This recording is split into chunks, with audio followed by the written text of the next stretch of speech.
Tandale, quartier populaire de Dar et Salaam, Tanzanie, 1989. Un enfant grandit dans un milieu modeste, à une époque où la musique urbaine tanzanienne, la bongo flava, n'est encore qu'un genre local en pleine construction. Il s'appelle Nassib Abdul Juma. Le monde le connaîtra sous le nom de Diamond Platnumz.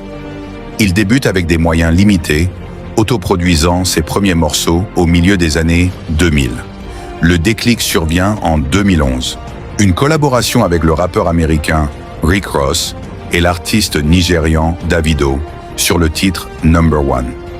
Pour la première fois, un artiste tanzanien touche un public au-delà des frontières est-africaines. Mais Diamond Platnumz ne se contente pas de chanter. Il construit. Il fonde WCB Wasafi, un label qui devient rapidement bien plus qu'une simple maison de disques, un véritable empire médiatique avec sa propre chaîne de télévision, sa propre station de radio et une écurie d'artistes qu'il révèle et propulse à leur tour.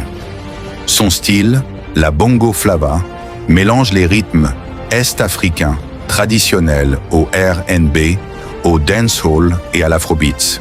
Des titres comme Salome ou Djédjé deviennent des hymnes incontournables à travers toute l'Afrique de l'Est, puis bien au-delà. En 2020, il atteint un jalon symbolique immense. Il devient le premier artiste africain à dépasser les 10 millions d'abonnés sur YouTube.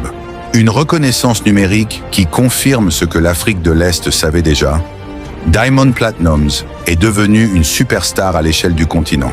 Sa vie personnelle, marquée par des relations très médiatisées et des conflits publics largement commentés dans la presse africaine, entretient une notoriété quasi permanente, faisant de lui une figure omniprésente bien au-delà de sa seule musique.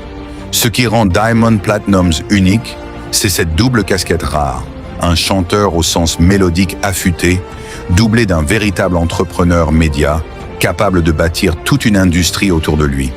Il a fait de Dar es Salaam un centre de gravité musicale à part entière, prouvant que l'Afrique de l'Est pouvait, elle aussi, produire des superstars à rayonnement mondial, non plus seulement suiveuses, mais actrices à part entière de la musique africaine contemporaine.